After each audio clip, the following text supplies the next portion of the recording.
Previously on Quest Friends Hereafter. And that's when it all began, with a clue. Now listen, you ever been to the out-of-time grocery store? I think so. Do you have any rutabagas? Do you have any rutabagas? Oh, I didn't like that laugh. Ding, you got a message on your phone. We're trying to reach you about your car's extended warranty. We're trying to reach you about your car's extended warranty. Hang up. And Quique, you notice that with the exception of a fading signature, the card is blank. As soon as he gets the first clue and after he realizes that it's not just a mishap of the card, he's going to be like, at long last, my opportunity to solve a mystery has arrived. Just like the fabled Lady Detect stuff. But for that, we have to do a bit of a flashback.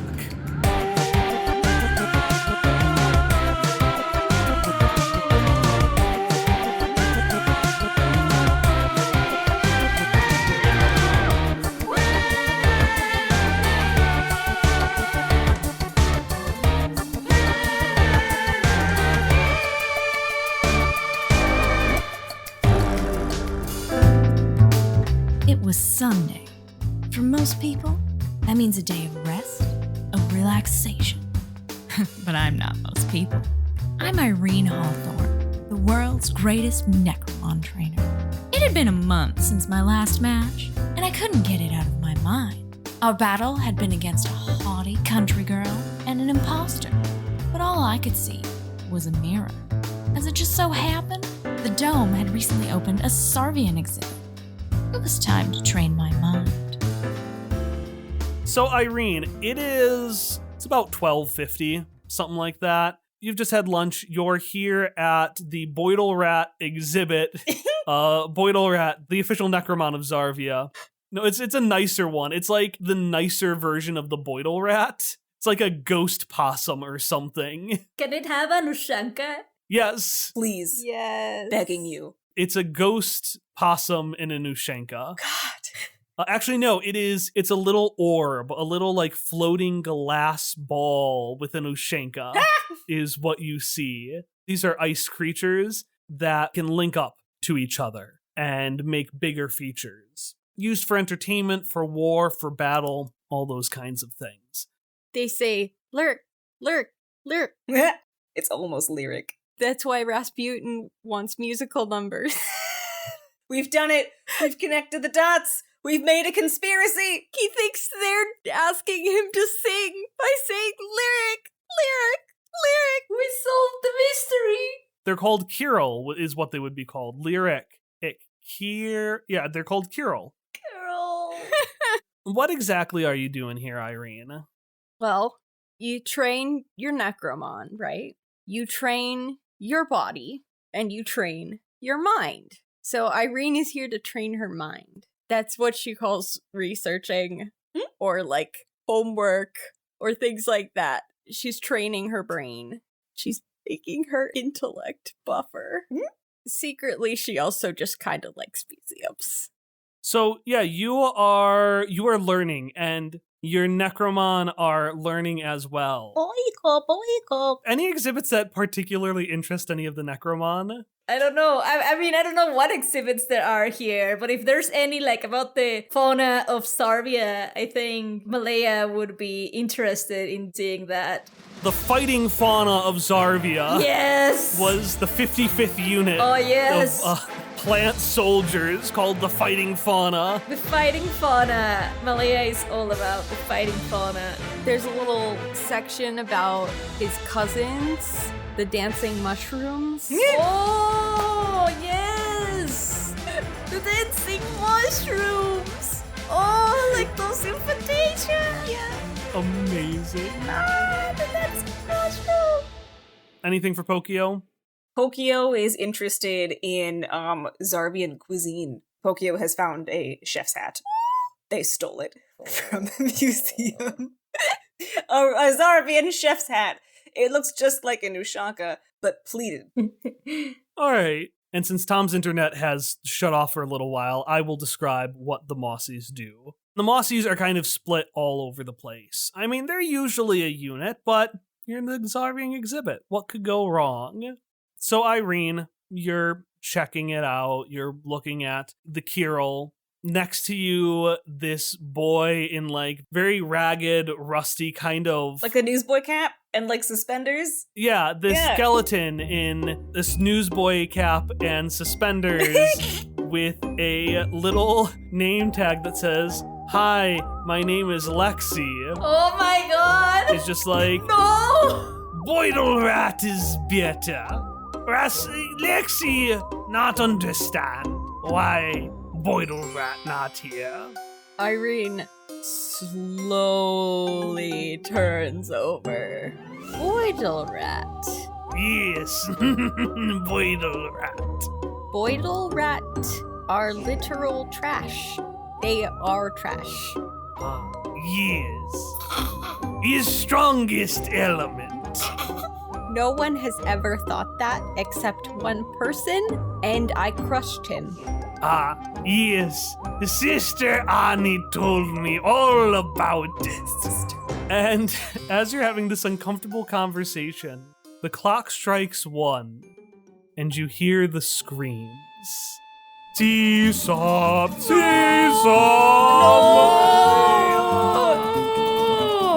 Oh, I go to my babies! Roll me to take action. Oh! I got 2 2s. No! Wait, what is your fierce? My fierce is 3. Mixed success then. Oh yeah! So take action. You react slightly too late.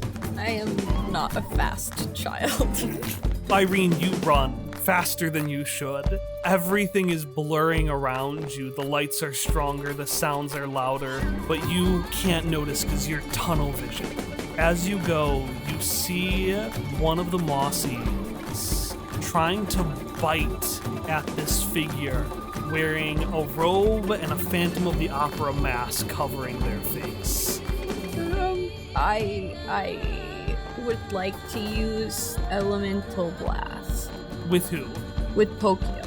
Pokio is barreling in. Because that's the move. Yeah. That's the move. Okay, so you're running in. Pokio is running as well with the little chef's hat. Little chef's hat, here comes this tiny little cactus, and this works perfectly because regardless of whether Irene told Pokio to do this, Pokio's actually loose cannon and was gonna pull up, "I'm a healer, but," and just attack. So you charge, and Pokio charges with you. An Elemental Blast. Tell me what Elemental Blast does. Roll your Necromon signature stat to harness their element. Based on what the signature stat is, the effect may change. So, for Pokio, the signature stat is Slick, and the effect is a circumstantially unique ability. So what circumstantially unique thing happens when Pokio does their Elemental Blast?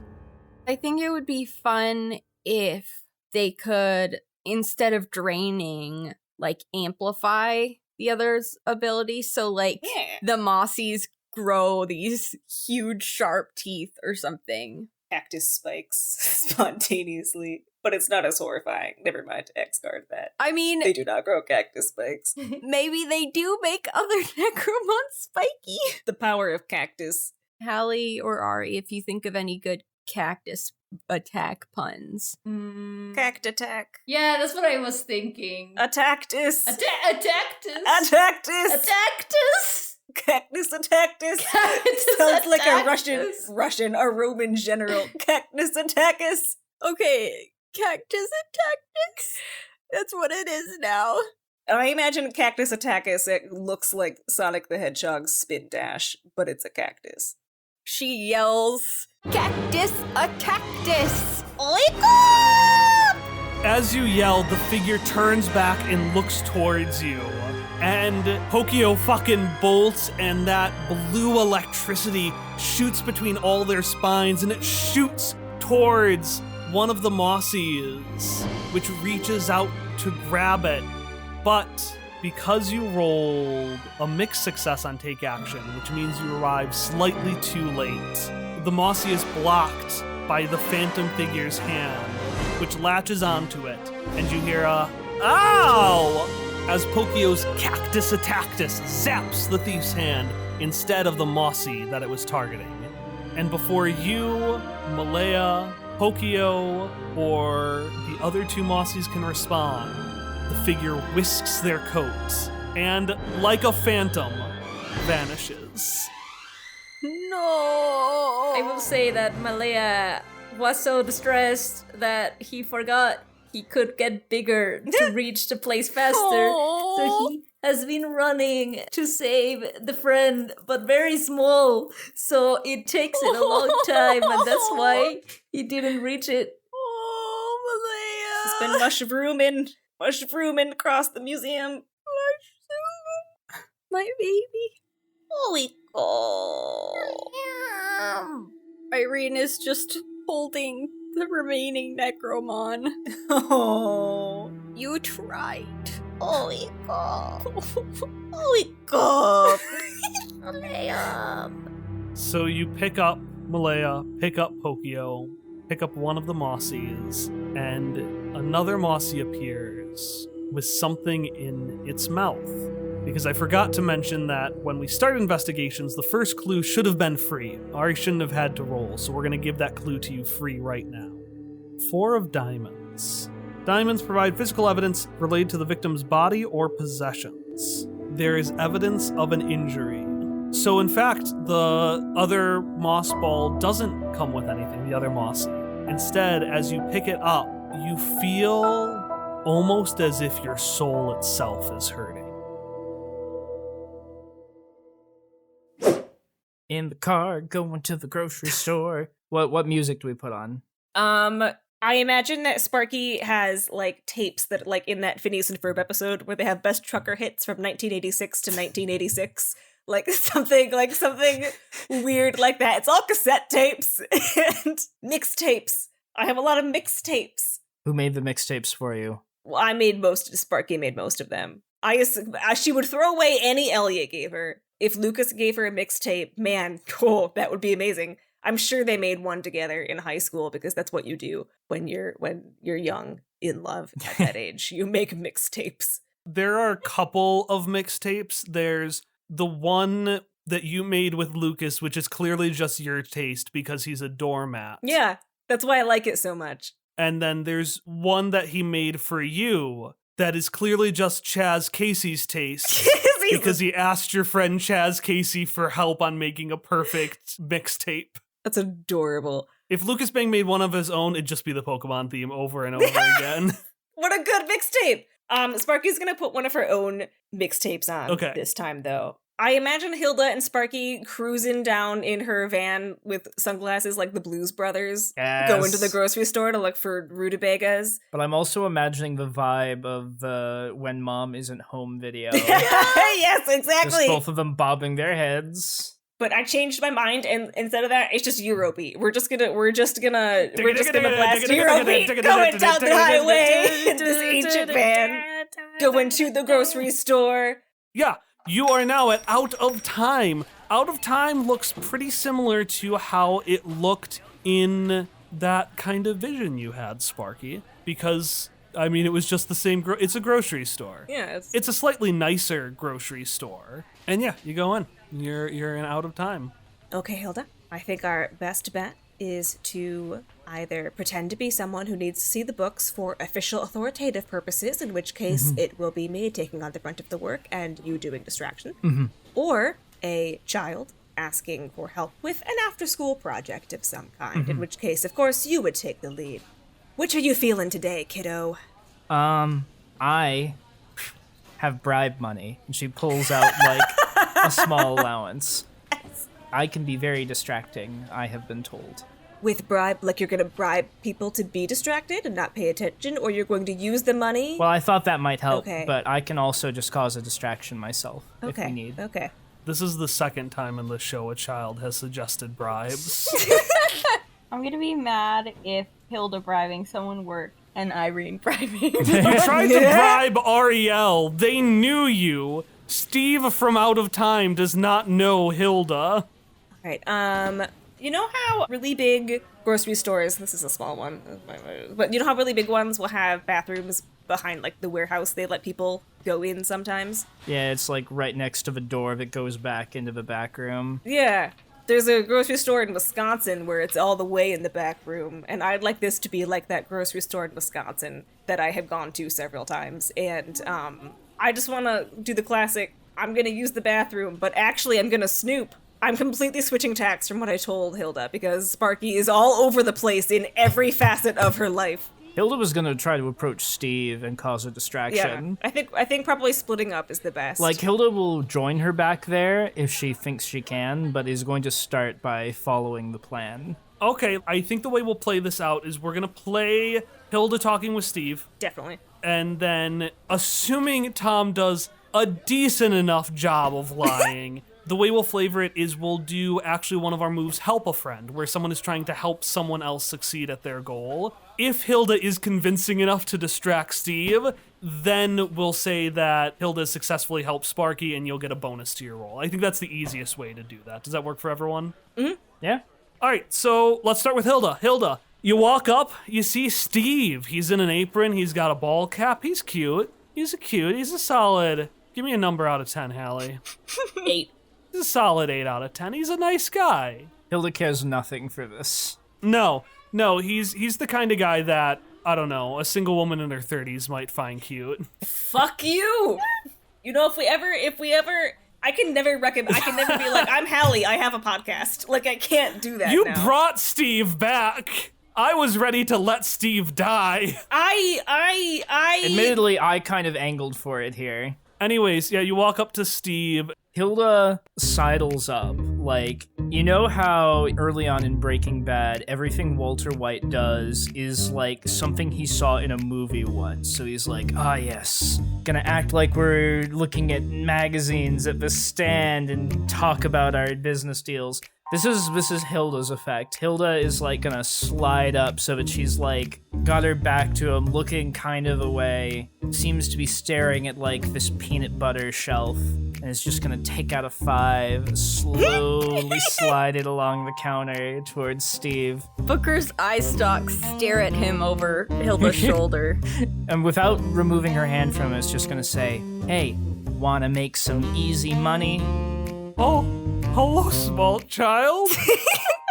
What smoothie would you like? Is he Russian? No, I am just gentle. This is the gentle accent. Hilda, attempting to mimic all of the cool people in her life, is going to like lean an elbow on the counter, one hand on a hip, and say, I want the mother of all smoothies. I want a smoothie so good that indeed everyone has to come see how good it is over here. And there's a little extra involved. She pulls out a $10 bill, slides that onto the counter as well. There's a little extra involved if you happen to call in that maybe there has been a spill in a few aisles here, and a couple of your fellow employees need to come over and leave their posts in the stockroom. That'd be real cool. Not for anything sinister. I just, it's important to me personally as a person. Only convince somebody.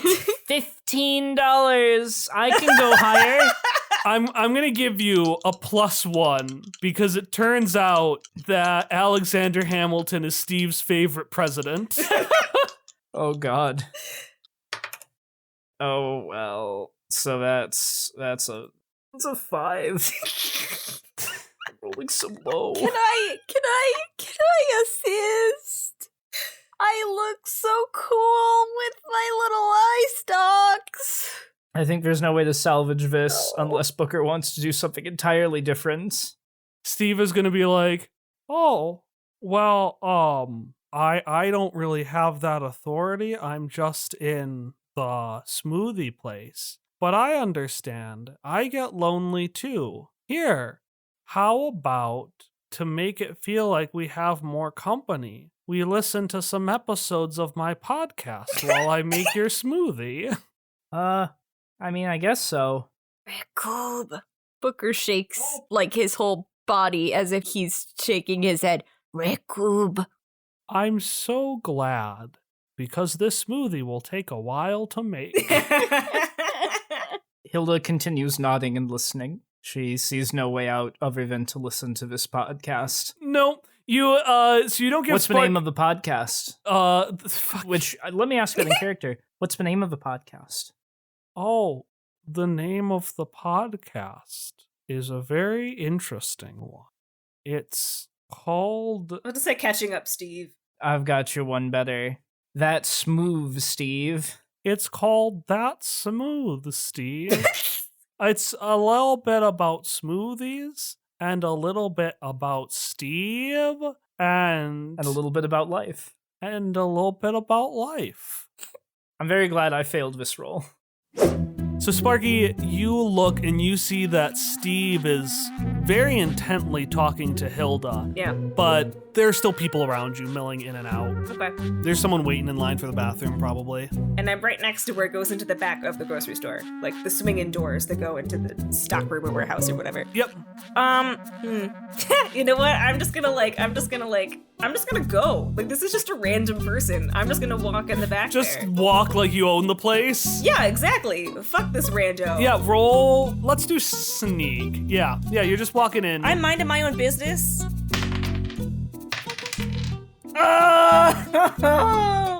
Damn it. I was so close. It's a 10 with my -1. I was really close to a Maleta. I got a 6 and a 5, so I got a 10. Yeah, you successfully sneak. Yeah! You walk in, and the back of the store is small. Okay. And I mean, it was gonna feel small regardless, because last time you were in the back of this store, it was extending out into infinity. Mm-hmm. You know, you had all the Steves, all of the different stocks, and now it's a back storeroom. You know, there are people milling about. Yeah. Nothing much. You can see, like, someone on a forklift in front of you who's a smaller figure in overalls doing a forklift, working their job. All right, so I would like to use an AP to add something useful to the environment that wouldn't necessarily be there otherwise. Yeah. I would like an apron, an out-of-time apron to be there, and I want to put it on. I'm just an employee in the back of the warehouse. Yep, you got an apron. It'll act as a signature item, so it'll give you advantage. Whoop, whoop. So yeah, you stick on an apron, you got an out-of-time apron. Cool, I got my little apron. All right, I'm just gonna go searching. First, I want to just see if there are any rutabagas back there. And then second, if I don't, I want to see if there's like an office I can sneak into to see like rutabaga order reports. Yeah, give me an understand roll. And the general books roll, understand, essentially lets you ask a question. I think the question you want to ask is, where is the information on the rutabaga? Exactly, yeah. I have a skilled investigation, and I got a +2 in books, so that's going to be a +3 overall, right? Or skills advantage. Skills advantage. Skills advantage, okay. So that's 3 dice, okay. 3 dice, take the results of the top 2. All right, that is a 12 with my books. Good God. It's not a natural Maleta, but it is a 12. So you ask me a simple question. You'll find information about the rutabaga, but what do you want to know about the rutabaga? I want to know why they lie about how many rutabagas they have. Like, why do they even have a display if they never fucking have any rutabagas? Because, I mean, where are the rutabagas would be great, but Sparky cares less about the rutabagas themselves and more about why bother hiding them? Why bother with the charade that I have seen through? Why not just take them off the display? So, like, where's the answer to that question, Lurkin? Where can I find that? Yeah, so you look around, you see a couple of other folks, occasionally people in the apron, but again, usually figures wearing overalls and boots. Mm-hmm. And they also seem to be wearing bright red. So it's kind of bright red around their face and arms, and then overalls and boots. Okay, so they're Mario. So Kind of. I'm in the Mario house. Look at all the Marios at the Out of Time store. You don't really pay enough attention to know for sure. Okay. Because I know you have an inability on perception if you're investigating. I sure fucking do. You remembered. So you just kind of see overalls, boots, red. Yeah, these not rutabagas, not papers. You don't know if there's a mustache. You haven't seen any green. All right, no purple. No purple. And you go and you do some investigations. They alphabetize everything. So you look through, you see like ramen, you see resto, which is instant pesto, even though pesto is already instant. I was gonna ask, what is resto? What is Instant pest? What?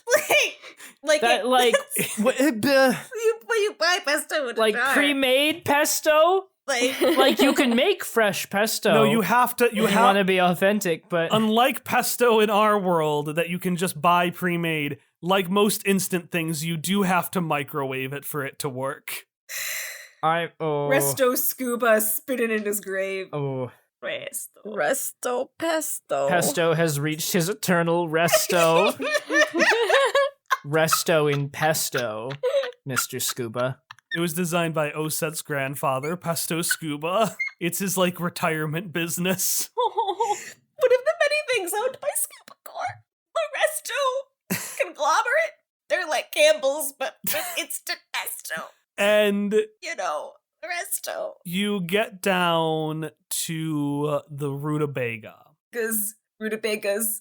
And you see a note that says, reminder, all rutabagas, question mark, will be automatically sold to redacted.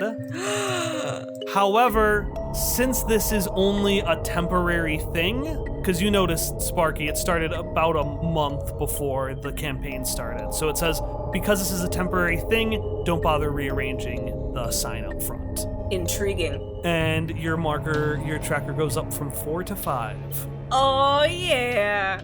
1 point. Gain new information that they're selling to an unknown buyer, and this agreement is going to seemingly be temporary. Okie dokie. Alright, I have found that thing that I want. But the second thing is there an office back there that is, like, visible and accessible to me? Yes. Okay. I just want to walk in. Okay. I belong there. I have an apron. You walk in, and you notice the room is hot. Weird. Very hot. And you see these boots on the desk. Again, grimy boots like everything else, and these overalls. But there's some things different as you're able to take in more focus. You notice that unlike the other figures, which are rather small, these boots are large. From a figure probably twice your size. About as large as Lucas Bang, actually. Yeah, that was my follow-up. Are these Lucas Bang's boots? He's not philosophical enough for those. He's not, actually. And he also doesn't have a pointy red tail. Or bright red skin. You can see this figure is wearing instead of a shirt. Okay, so this is a figure in these clothes. Yes. Or appearing in these clothes? Okay. This man, this devil, who is sitting leaned back, and he goes, well, well, well, Sparky Malarkey. And this demon turns around, and you can see he's got a little name tag that says Big Jake Hell. And he says, we've been trying to reach you about your car's extended warranty.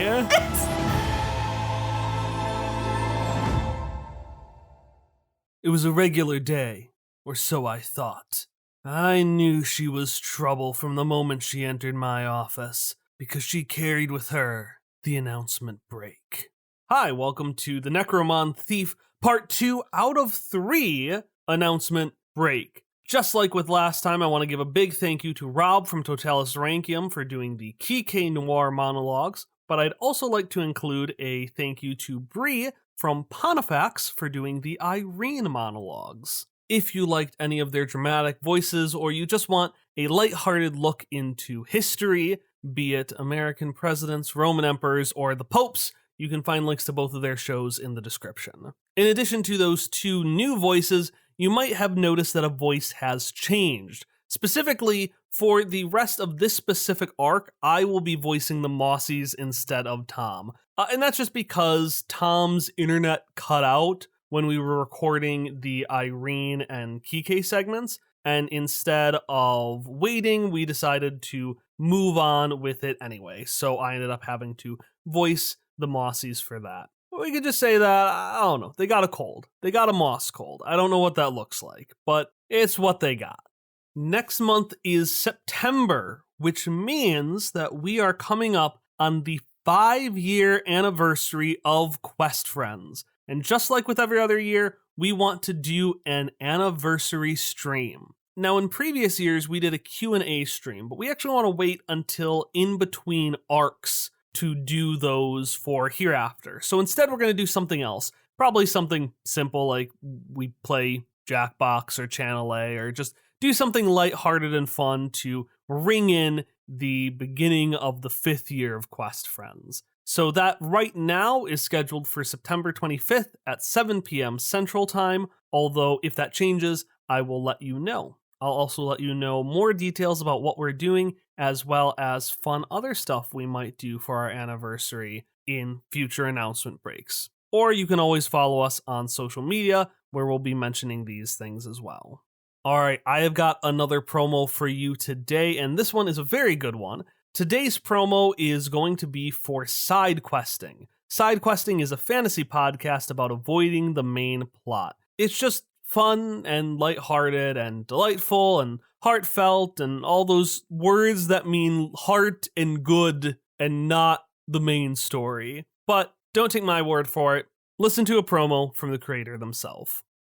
Aren't adventurers supposed to have a specific purpose? What are you doing on this quest? Just meeting strangers? Yep, my purpose is to have no purpose. Though, I sort of find purpose as I go. My basket! It's missing!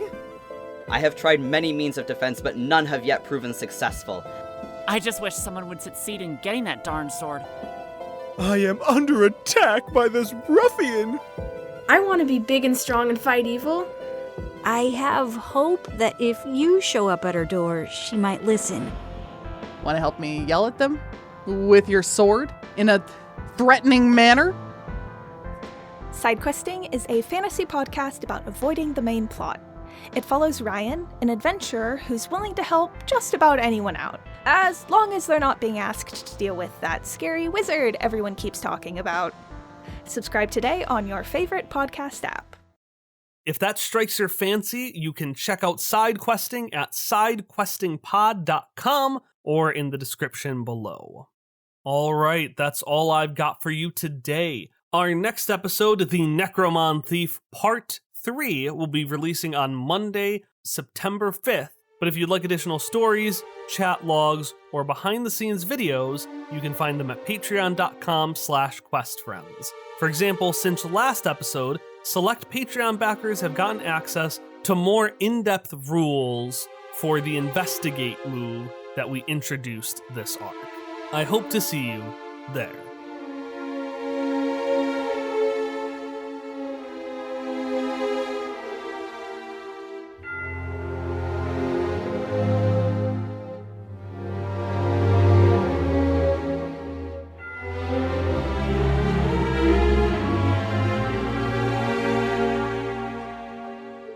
Stolen, purloined, moss-napped.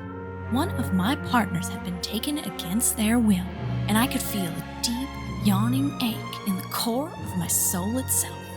But I definitely didn't cry, because I was tough, and it wasn't the time for tears. I was gonna find this phantom thief that had stolen my precious Mossy, and I was gonna make them wish they had never died. It's been a couple of hours. 6, actually. It is now 7 o'clock, and what have you been doing to investigate since then? I'm guessing Irene would be trying to follow leads that go nowhere because she doesn't actually have leads and is a small child and doesn't have a car to go places. She's just stuck at the museum. So you've been just going around in circles for hours at the museum. Oh no. She's like carrying all of her Necromon around. It's been hard. The pain hasn't been there since the attack happened. The pain in your soul almost. But it's been 6 hours. Your body aches, your mind aches, sights and sounds are more sensitive. It's been a lot. By this point, pretty much everyone is left except for Lexi, the skeleton in suspenders. It's just still staring at She's still there. the lyric. But as you go back to the scene of the crime, you notice someone standing there. You! Have you seen anything suspicious here? Aha! a suspect. He's gonna say that before knowing who that person is, just like hearing that voice. Well, he has no reason to think that this is a poor child hunting for a Necromon. This is a suspect. Yeah, you know. They're there. That's enough. I am not a suspect. You are my suspect. Aha!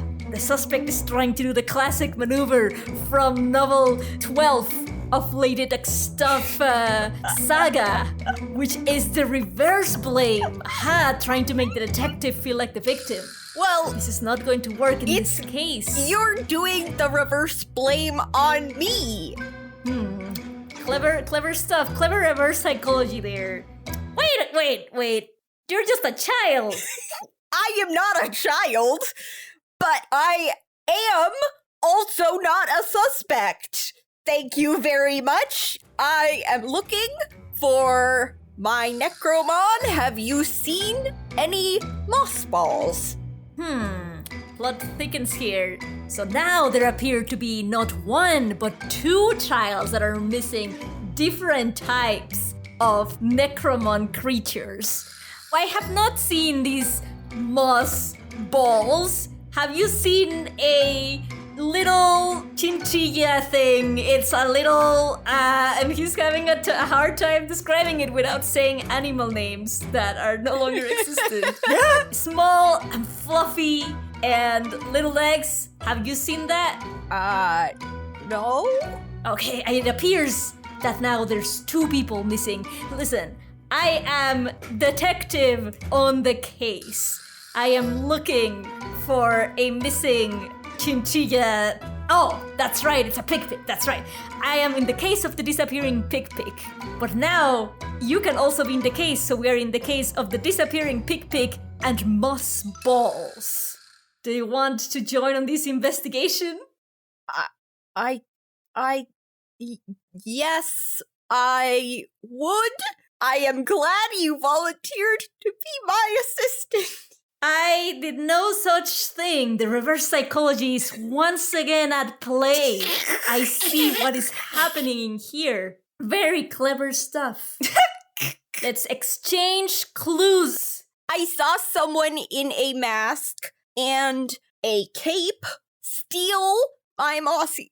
Meanwhile, I saw some sort of bite marks by the exhibit over there. Yes, that was my moss ball. Ah, well, that is a clue that is leading nowhere then. It's just another disappearance. So you say you saw a guy in a mask? Yes, do you have any clues to tell me, or are our only clues my clues? Because I have not gotten anywhere with those clues yet, and it has been several hours, unfortunately. Yes, it appears we are an impasse at this moment, but together we can solve the mystery. I do not have any other clues, but if you can tell me everything you can about this mask, I can try and figure out where this culprit went, because I have some inner sense, some natural hunter sense, and I want to use my new move, Natural Hunter. What? That Quique took from spending time and bonding with Toucan. If you want to find a particular character or creature, roll plus fierce, and if you have an access to an item related to the creature you're hunting, roll with advantage. God. I wanted to say he has the card, and that's related to the pick. And you want to find the pick. Yeah, so I want, it was like, perhaps this is related, and if I find this chinchilla, it will lead to where your moss balls are. I concur. Yeah, roll with advantage, and what stat is it? Fierce. Okay, roll plus fierce with advantage. Okay, with advantage, hang on, because this is, thank God it's with advantage. Let me roll with this. I also really love that Quique has said, I have not seen any moss balls, with Irene's arms full of moss balls standing in front of him. He doesn't know what a moss ball is. Anyways, so I, even with advantage, I got 6. So I want to use my loaded die to make it a 7. I'm rolling shit this session. Quique, describe how you try and fail to get a scent. I mean, he's just going to like stare directly at the card. Just staring at the card, and then up, and then at the card, and then up, like, And you hear a it seems it's my assistant, Pingüino Rodriguez. He's also on the case. And Toucan makes the big sound, and the subtitles here would say, "You are my assistants." Oh my god. Nobody thinks Quique is the lead. Ah, my assistant has an assistant, Irene says, putting her hand to her chin. So what's a mixed success? Tell me what the results of that are. It just says, you know approximately where your target is. Well, Toucan knows. Toucan knows approximately. So Toucan flaps his wings next to the newly done hole in the dome, and he flutters for you to follow him into the next area in order to find where the pick is. Ah, come on, kid. It seems like my assistant Pingüino has a scent for both the chinchilla and the moss balls. I see, Irene says, not fully understanding, but just she's starting to get a little bit into the mystery solving noir aura. I just imagine like the actual noir like environment starts to like extend to Irene too. She's in color until now, but now she's black and white. In my lengthy 11 years of life, I've learned many things. Above all else, trust the Necromon. I wasn't sure what this kingpecker was saying, or why he wanted to go the way he did, but somehow that deep ache in my soul was pulling me the same way. The three of us, me, my assistant, and his assistant, made our way to the Ragtime District, an old place for old people who liked old people things. I love this place! It really was the best part of the valley, though, a classic cultural district that... Excuse me? This is my monologue. I'm speaking right now. So we made our way to the boring old person district. The cool, hip district. Which was so archaic that all but the most vibrant colors were washed out into nothing but black and white. That was the kind of morality that we were dealing with. Black and white. Hero and villain, necro-cat and necro-mouse. There was no room for shades of gray. So, you follow Toucan and that little feeling in your soul, and you find yourselves in the Ragtime District. The Ragtime District, it's a cultural district, not really a big thing anymore. It's seen more popularity recently as visitors have come from the hereafter to kind of, live out some of their fun days back in the olden days. It's so caught in the past, it feels like everything is black and white, and it's all, outdated places. You got your brick busters, you got your diners. You can see, there's a mime on the street. People going, "Hey pal, hey," the hustlers. I think like, "Hey pal, you want to be a star? Can I get a star back on the Broadway walk?" Oh my god, what the fuck? Please don't speak to me. I'm not supposed to speak to strangers. I'm not a stranger. I'm your new best friend. You can call me. You are not. The kid is right. You're not our friend at all. But what you are is a suspect. Ouch! Sounded like my ex-wife here. The fuck? This person is not wearing a mask or a cape. No, but I mask my feelings. That's what she said in the divorce papers. Who is this? If you masked your feelings, what kind of mask would you use? This is a technique used in the book number 3 of Lady Stuff's novel series. Well, the standard stuff, saying I'm tired or I'm fine when really I'm very upset. Going out with the boys on events I didn't really want to go to, but I was too afraid to go home. And just really pouring myself into my work, which, as you can see here, as a street hustler. A physical type of mask, not an emotional mask. Oh no, I forgot. The same thing happened to the text of that book. It was confused for an emotional baggage and not the actual hints that I needed. First off, take an AP for that. I'm just giving you one. Why the fuck not? You deserve it. You deserve it. I don't even know what to have you roll here. Roll C into his heart. Sure, why the fuck not?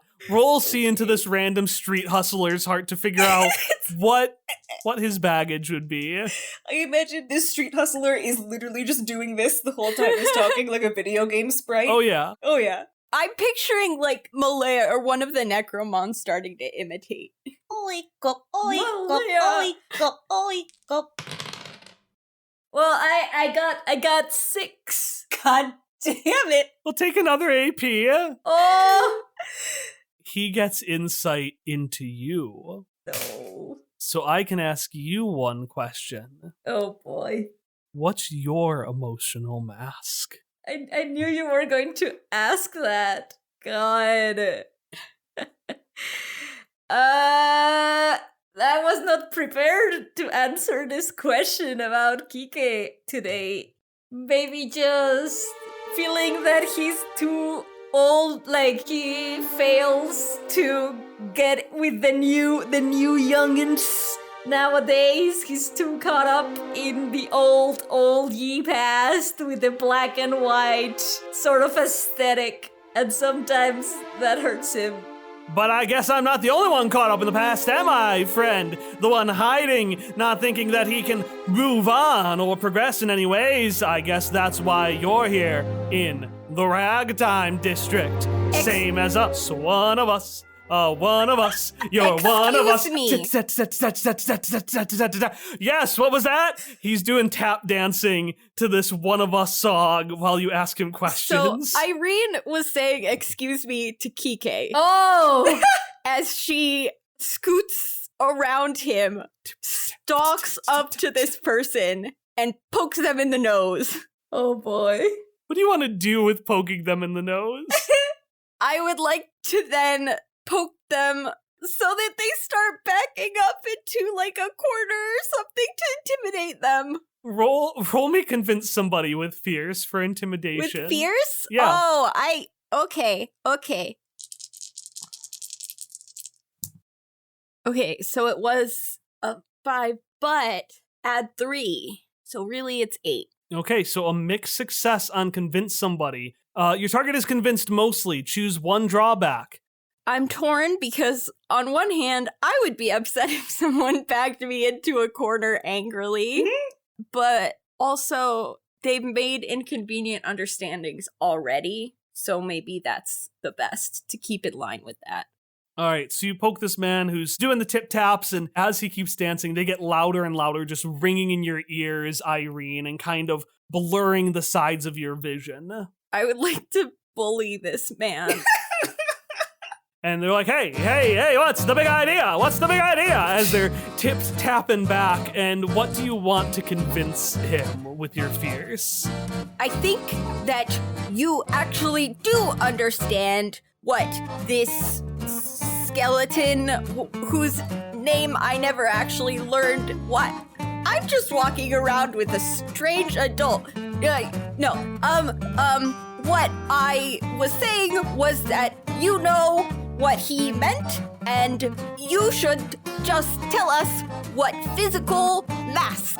Is it a square mask? Is it a monster mask? What mask would you wear? Tell me or else. All we call A lamb. a lamb. They're backing Irene up. Well, if you have to push, I wanted to keep this for myself, but I guess I would, I take this mask that I found on the street. Half of it at least, and you can see he picks up the Phantom of the Opera mask. Oh. But only half of it. He's like, I guess you can keep it. I'll just I'll be on my way. And before he leaves, he makes the inconvenient misunderstanding, and he's like, hey. And he stops. And he puts a hand on your shoulder, Quique, and he looks deep into your eyes. Don't worry about it, bud. My kids call me a strange man, too. Oh! And he tip-taps away. Oh my god. Quique will just be like, this is just like that book in the Detect Stuff novels where he is a grizzled man and he's trying to get back in the business, but he can't. It's the worst book of them all. And here I am in the worst possible scenario. I think we should keep walking. I think listening to the youths nowadays is a better idea, as I have lost the meaning of what truly is important. Now is not the time for an afterlife crisis. Sure.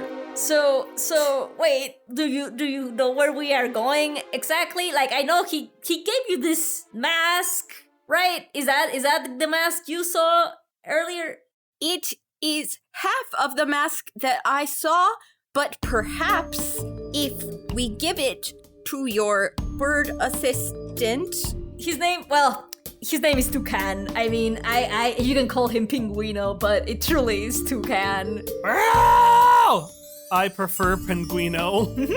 Well, you said he caught a scent, so perhaps we can get him to smell this and show us the way.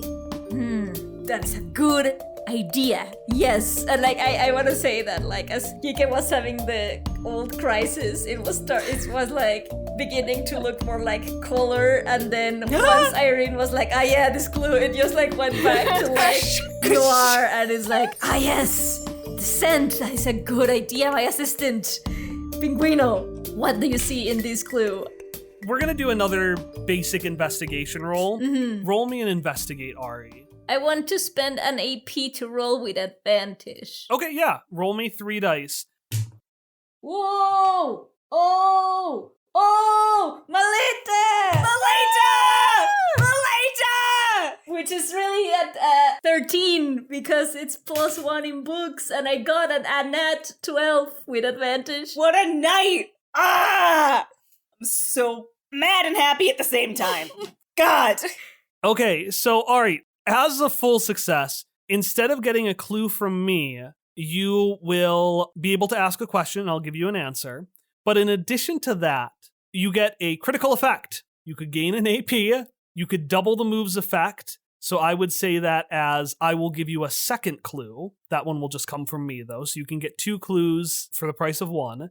Or you can get +1 ongoing whenever you use the information related to the question you're about to ask. I don't know, because I don't know what. I don't know if I know enough to ask 2 things. Well, I can give you the other one for free. Oh, okay. Then yes, and two clues, I think. Okay, so ask me your first question. I don't know. I want to like ask something related to figuring out the specific owner of this mask. Maybe like, is it made of a specific material or something that I could tell, like, it comes from the store, fabrics and more fabrics. And also this specific fabric. Yeah, or I don't know, like, they don't know how sometimes people do things where they go and look for the receipt of things, and it's like, it was bought in here, but... Quique, you turn the mask over. And as you do, your mind wanders back to those good old days that you can't help but cling to, like a life raft in the turbulent, ever-changing waters of existence.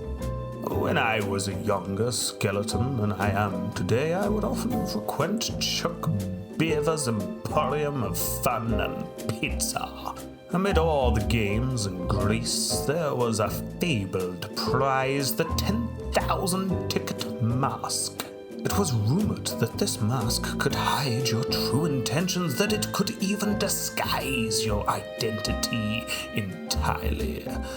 That's all they ever were, though, rumors. For no being alive or dead was skilled enough to complete this Sisyphean feat.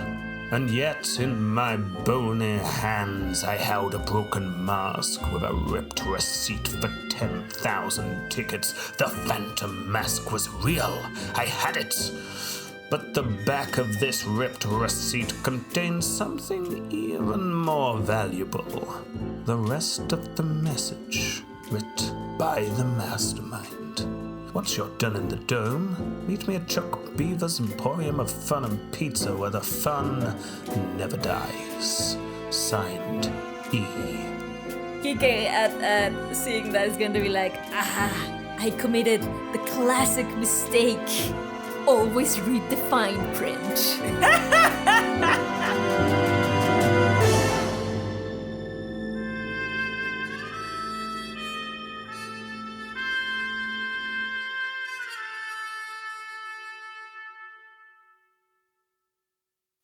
Yes, the classic feeling in your bones and your soul that a mystery is about to be unfolded.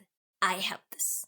I don't know if this is going to be a monologue or me just saying this. Quique, in reality, you feel nothing. I know. You feel like you're on the case. You're excited, but you feel nothing. I know. I know you know, but it's funny to say it. And also, I feel like, just to be clear to the audience, you're bullshitting. You feel nothing. Yes, I am absolutely bullshitting. That is absolutely correct. Well, Irene believes you. Because if she can feel it, why wouldn't you be able to feel it? Quique does believe you, but Quique believes that it's also, like, he doesn't necessarily know that it's a literal feeling you're having, but like, yes, the thrill of the chase. But anyways, he will follow you. Like, oh, guide me where your feeling, your intuition guides you. My new assistant, whose name I also haven't quite caught. You're getting your time in the sun. Don't get sunburned.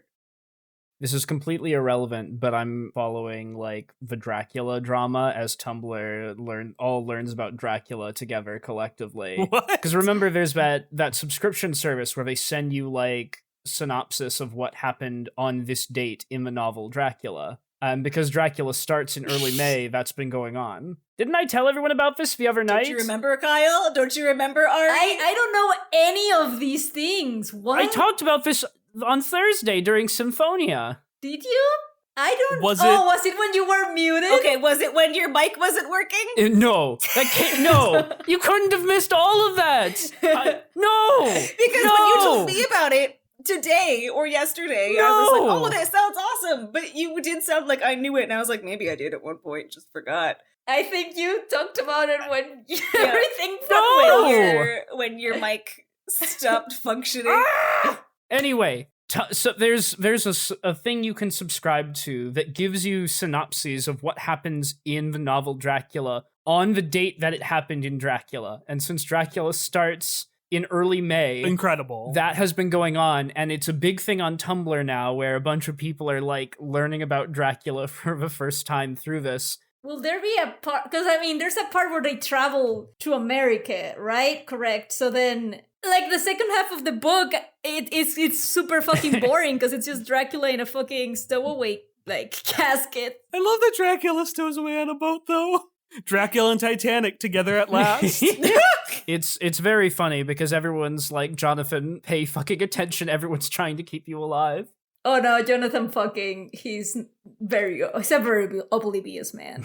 He basically has to be about to get bitten to be like, wait a second, what is happening here?